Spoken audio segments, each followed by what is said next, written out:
Good morning, and welcome to another inspiring episode of the Good Morning Minute, where we start the day with purpose, passion, and a little bit of power.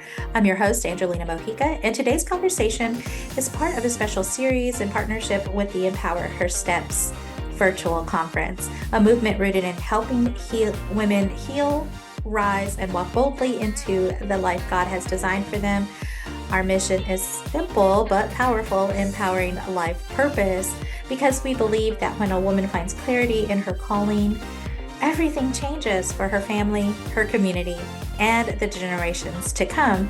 So, friends, grab your coffee, take a deep breath, and get ready to be uplifted as we dive into real stories, honest lessons, and bold steps towards purpose with our incredible guest today. And our guest today is Angela. Angela, thank you so much for joining us. Thank you so much for having me. I love everything you're doing and the mission you've got. Clarity is such a powerful tool for women these days. It is. It really is. Well, before we get started and we get to know you a little bit better, I'd like to just take a moment for you to introduce yourself to our listeners. Sure. My name is Angela Jamieson. I am a former engineer. I'm located just outside of Saskatoon in Canada. And now I am a speaker, author, a publisher, and I'm a relaxed productivity advocate. So I help busy professionals see the logic in slowing down so that they can just reap the benefits of life before it's too late. I like that. And I am in a season myself of slowing down. So I've recently relocated from Texas to South Carolina. And I will tell you, I'm used to getting up and going all until the midnight hours. And here it is totally different. And I'm Wow. embracing it. So I love the just wait for God's timing. Just wait for God's timing. And so I'm like, okay, I can do this. It's been very relaxing, and a lot of stress has left has I left think my body. you look back and you say, I can't believe I was doing that for so long. Yeah, yeah, you do. You And definitely it's just do. what we do. hmm We think that's life. Yeah, and I was introduced to it at an early age, so it's just was a habit that I didn't even think could be different. And I know we're going to get into that as we talk about your story and stuff. But before I do so, I would like to just start with a fun, light icebreaker question. And so my morning to you is, what's your favorite way to unwind after a long day? After a long day, well, I love just chilling on my deck with my husband.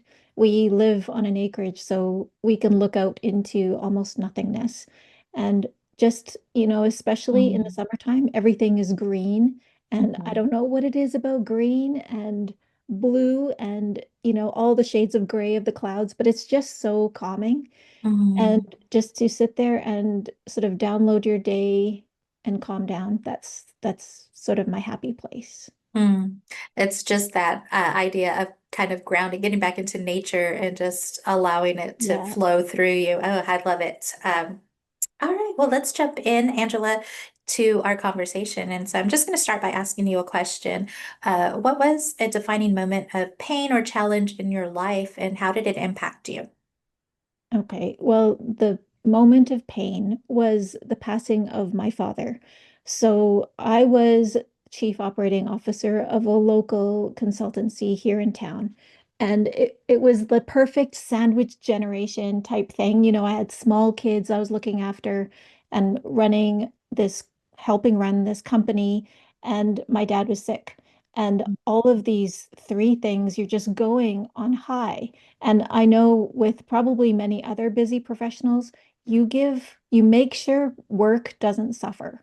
And because we're always performing, we think that's our stage to perform. But everything else in life was so busy that it was, that night when I said goodbye to my dad. And I said, I'll be back in the morning. I'll get the kids on the bus and I'll be back because we knew he wasn't doing very well. And the next morning, before I could, get the kids on the bus, the phone rang and it was my brother and he said, he's gone. And it just really hit me that I just spoke to him a few hours ago and suddenly he is no more. I can never pick up the phone and talk to him again. The people that saw him at the grocery store will never see him again. There's an energy that is gone. And I sat there and I thought, what the heck am I doing with my own life? I am running on empty. I'm trying to do all the things. And what kind of legacy am I leaving? Mm, And so I knew immediately I had to quit my COO job and just refocus, recenter, and really make my family the priority at that moment, just to see, what legacy do I want to leave? And I know my family is the biggest one, mm, but was I putting enough attention? And I know a lot of people wouldn't have the luxury just to leave their job, but I think this moment was just a refocusing, mm. was the moment of like, what are you doing? So Yeah. yeah. And that's what sort of led me to, I just dove into personal development at that moment. And I Mhm, learned, from the biggest names in the business, but also seeing that no matter what they taught me, I had to take what I liked to make what made sense to me. And mhm, because I have a very logical mind, my background is engineering. I, enjoyed a full career as an engineer. So everything has to make a logical sense. And so what I was taking from people, there was an equal amount of what I was not taking because I was like, that doesn't make sense to me. So I created my own way of thinking called inner engineering. And mm, that's where I learned that things don't have to change much on the outside, but when you know how to change everything on the inside, everything is different. So, like I said before, you don't have to quit your job. You just have to know how to process your thoughts. You have to know how to prioritize. And so that's what I started coaching to my network. And mhm, now I do relaxed productivity is kind of my theme. And I have an online course and a membership where we really try to reinforce these concepts, these inner engineering concepts, mm, and try to help people who are living extremely busy professional lives just make sense of their life so that when it comes to that last day, you are fully satisfied that you lived every single day. mm, mm. And that's so powerful because it took a life lesson, quote unquote, so to speak, the loss of your dad for that realization to come into reality. Like, and man, there's so many of us out there. Like it takes almost I use the term rock bottom, but Yeah. something devastating to really that just really hits you to almost where you're like a pause. There's a pause in that moment where you're just absorbing all that's happening and then like just coming out of it and going, oh my gosh, this needs to change, or whatever it is that happens. When it, so what was that moment like for you? Kind of just elaborate a little bit more on what that moment was like for you. How did you realize that there was some purpose in this moment? I think I realized that I was living so on automatic. I was doing great things. If you look at my career, I enjoyed every Mhm. bit of my career. But just like we're going through school and we think, okay, after grade one is two and three, all the way to 12, and then you go to university. Some of us go to university, and after that, you get a job which has salary grades, and then you think, okay, I got to work through those salary grades. And we just forget that, oh, there's actually more to life when you get into the working world. We are more than just work. And I think it's hard when you're a young person coming into the workforce, you think that that's so everything, that is your everything because Mhm. you don't have anything else pulling on you. You probably couldn't afford a house yet. You aren't married yet. You don't have kids. So all of your focus goes into work. It's such a natural um, box to get stuck in. So I think when I had that moment of pause, like you so eloquently said, it's just, wait a minute. I don't have to climb the ladder. I had gotten this chief operating officer job, and you talk about C-suite being, that's the echelon, what we're always going for in the corporate world is like getting that job Mhm. because that's at the top. And I just realized, wow, that's pretty empty when you've just lost your life. Like Mhm. what Mhm. exactly does that really mean? And it really forced me to look at my priorities and Mhm. also really appreciate my dad. Seeing he was an immigrant from China who came to Canada really in harsh conditions, Mhm. um, going through some abuse, really in poverty, having to compete for scholarships just to survive. And there was thousands of students going for hundreds of university positions back in that time, and he managed to excel and get a scholarship to Canada, where I am the benefit of that.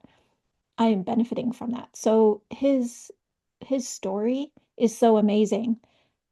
And it just made me think, after he was gone, it was a life well led. And it wasn't anything big. He wasn't in the newspaper all the time. And so why are we chasing all these things when living a good life, raising a loving family, having a home, having a friendship circle? That's really what life is about.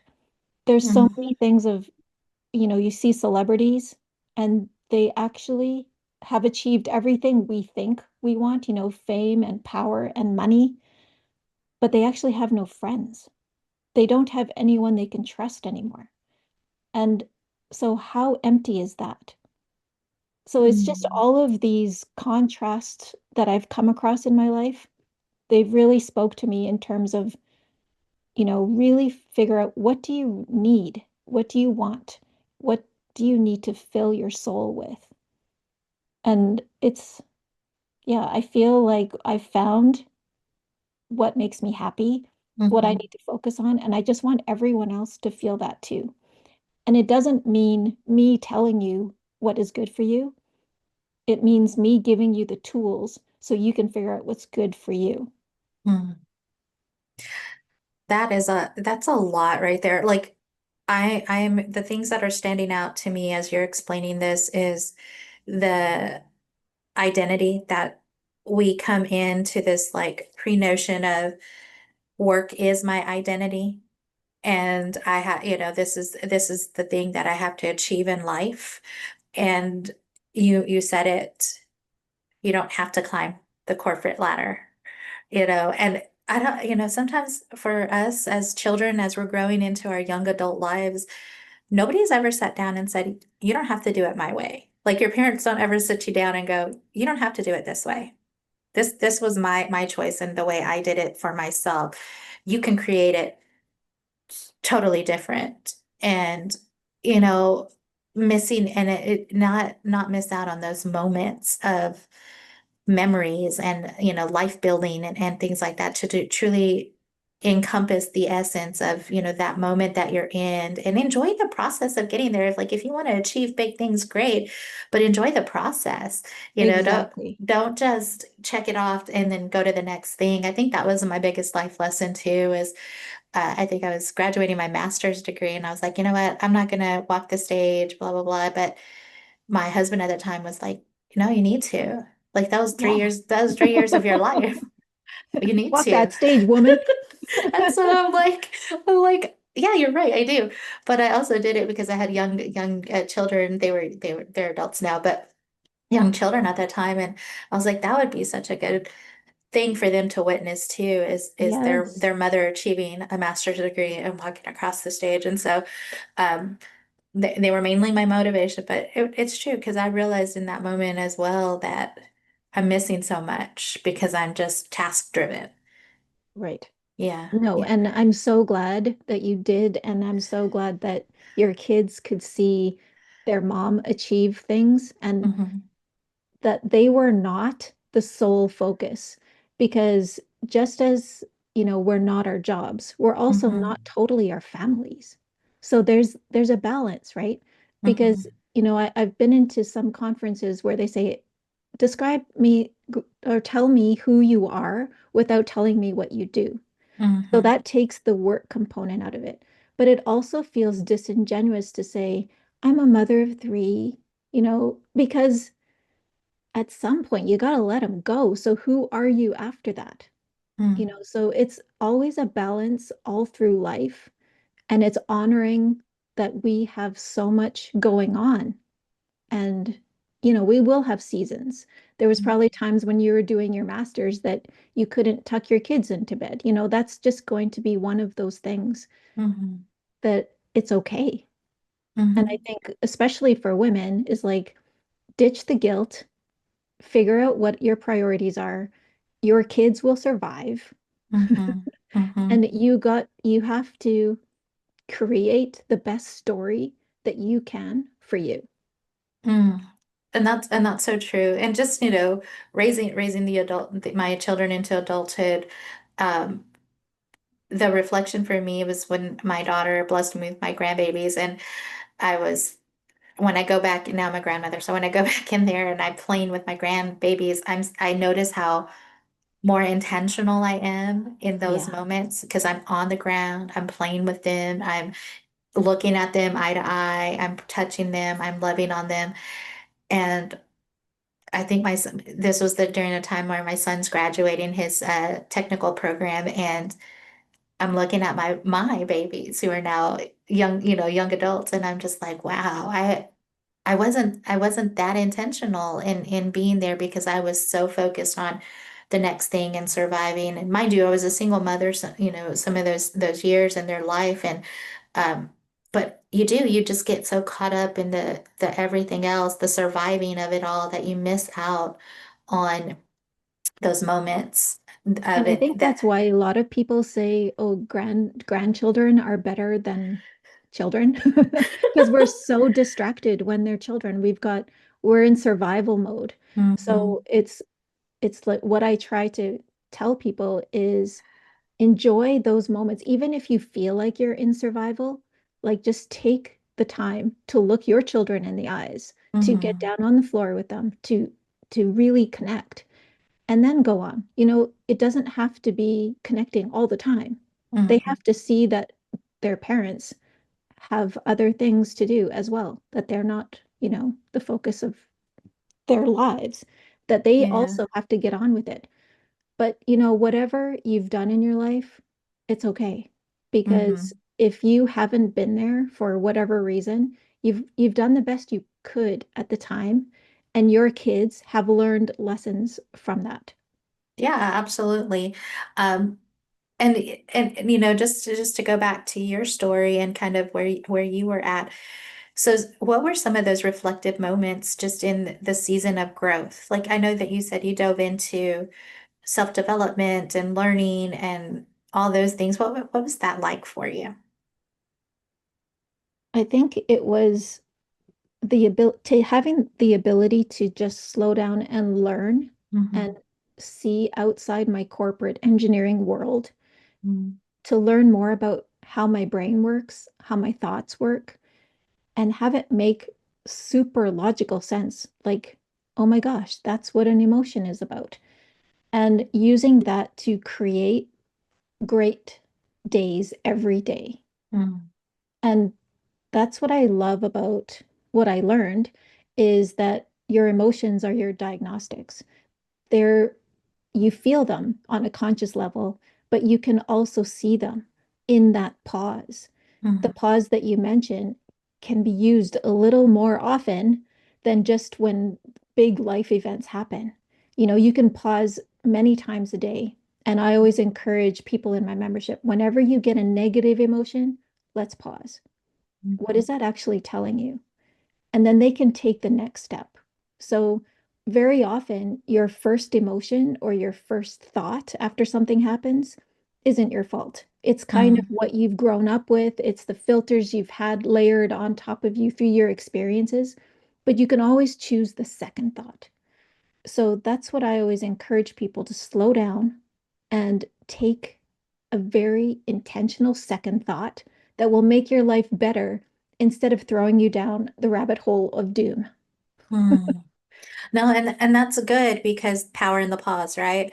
Yeah. Um, what I hear you saying, and correct me if I'm wrong, but what I hear you saying is you're taking an emotion which can be all over the place. You know, when we think of people that are emotional, you're all over the place, but you're actually bringing it to through the use of the pause, you're bringing it to a place where you can apply logic to it Yeah. and you can really dissect it open and look at it and going, okay, rather than reacting into those habits and the auto programming that we have when we feel or experience those emotions, because there is something that's tied to it that we react to, whether it's um, something we are fully aware of or unconscious. But there's a connection between what we're thinking, what we're feeling, what we're thinking, and what we're doing.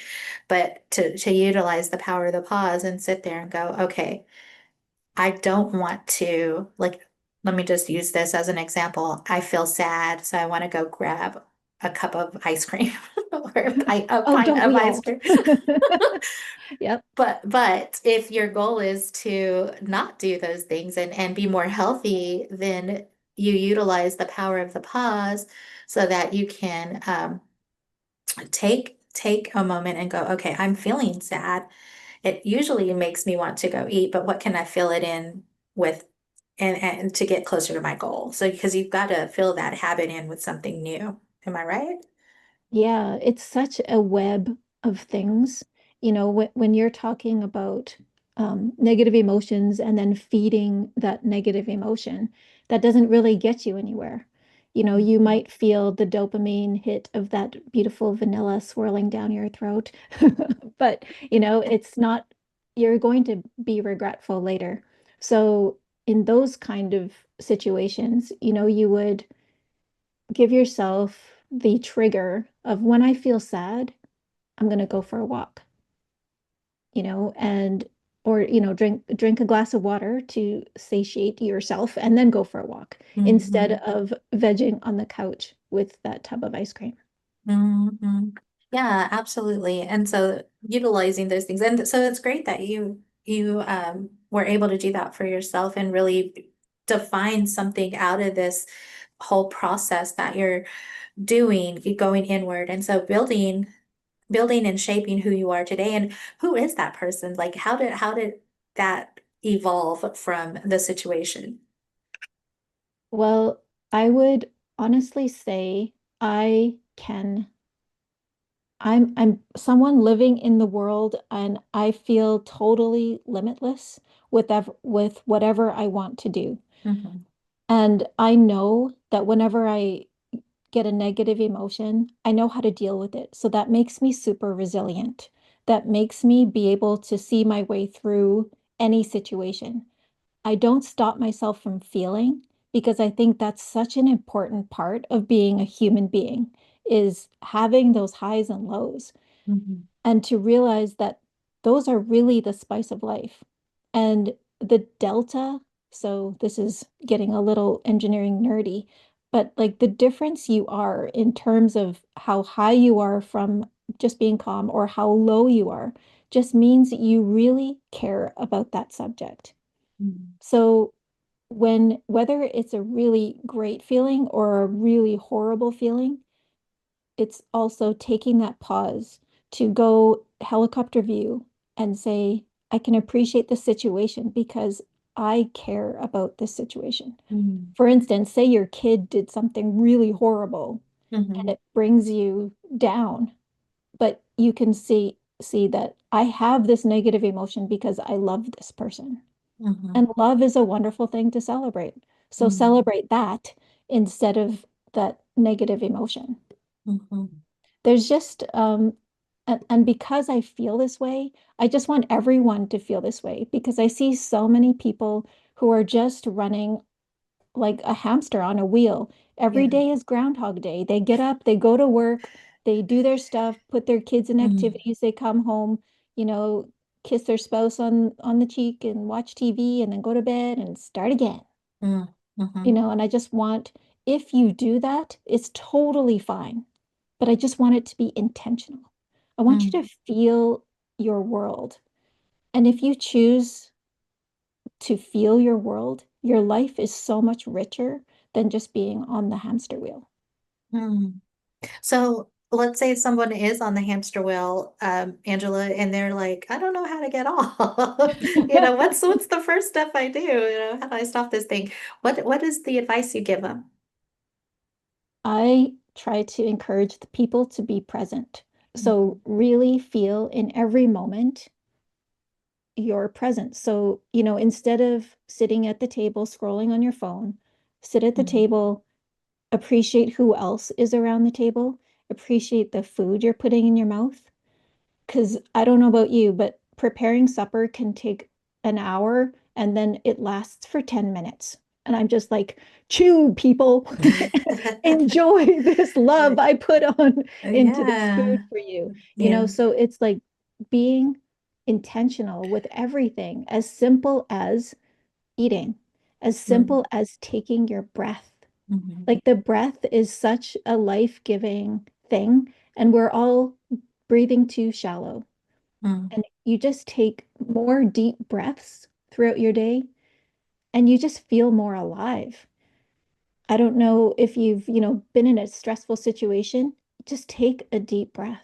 mm, And that brings you to the moment and it can even help you solve your problems faster. So it's walking through your same exact day, but being present. That is a mm, really great start. mm. It's good advice. It really is. And, I just, breathing in life is how I interpret breath work. You're breathing in life and you're Mhm. refreshing your spirit and you're recharging your batteries, for those that are listening. So, Angela, what does living with purpose look like for you? Well, it's being intentional, like I Mhm, mentioned. And, I don't know if you've seen advertisements of people like living in a yacht or, saying, I've got this amazing car. And I'm just like, none of that calls to me. I just want to live a good life. I mm, want to have a home that my children enjoy coming home to. I want them to miss their childhood home because of the atmosphere I created. mhm, I just want my legacy to be one of love.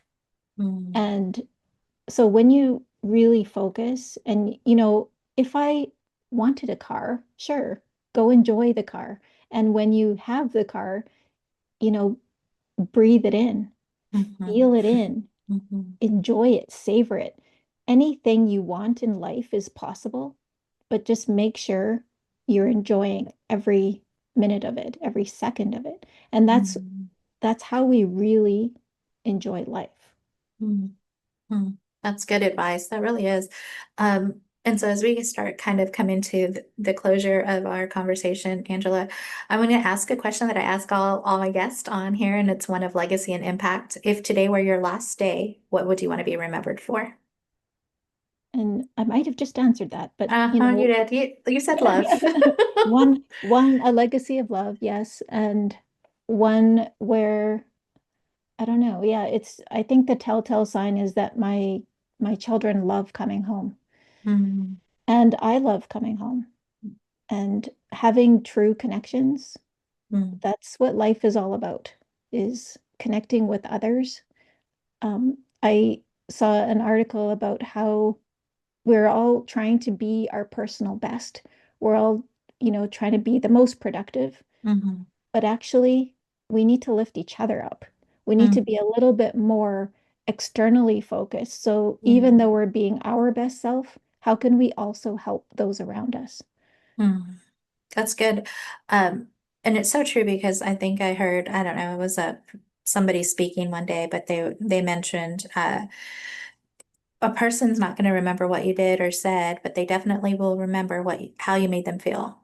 And Yeah, that, I think that is very, mindful in our engagement and interactions with each other. Like, how did I make you feel? Because that says a lot. That says a lot about you as a person. it's huge. My last question, Angela, is if you could leave maybe a bit of truth or maybe a word of encouragement with someone listening today who's still trying to figure out their purpose, what would it be? Well, broadly speaking, the purpose of life is joy. So I would encourage everyone to do everything that they love to do because everyone loves different things. And if we each followed our bliss, how much better our world would be, Mhm. and not discouraging others from following their bliss. Their bliss has nothing to do with yours. Let them do it because, I had a friend who studied how to breed a chicken so that they didn't have feathers on their necks, so they would survive better in tropical heat. It's like, geez, I never would have thought of that, but thank goodness you're interested in it to follow that. So let's all just do stuff that interests us with Mm. wild abandon, and then society will be the better for it. Mm. Oh, I hope you're listening out there, ladies and gentlemen, because that is that's so wise. So wise. Well, Angela, I know that we're getting ready to close our conversation, but let's say somebody's out there and they're wanting to connect with you. How can they do so? I guess they could go to my website, which is angelajamieson.com. So that's Jamieson. I'm very active on LinkedIn, so they can connect with me there. And I just wrote a book called Using Number Two to Get to Number One, the shockingly insightful, full of crap self-help book. And yeah, there's a bigger story with that. But in summary, when you have a really good clean your entire system out dump, it's like Hmm. you have the best foundation to have a great day. So this is how I want everyone to feel, is that they're limitless, they can accomplish anything, and they have Mm. nothing holding them back. Mm. All right. Well, Angela, I want to say thank you so much for sharing your story, your heart, and your light with us today.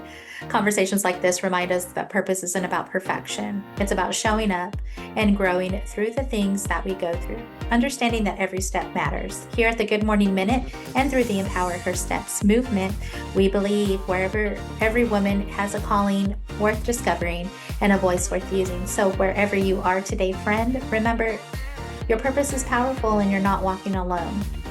So until next time, keep rising, keep trusting, keep walking boldly into the life God has designed for you. I am Angelina Mojica, your life coach, sending you much love, much peace, many blessings.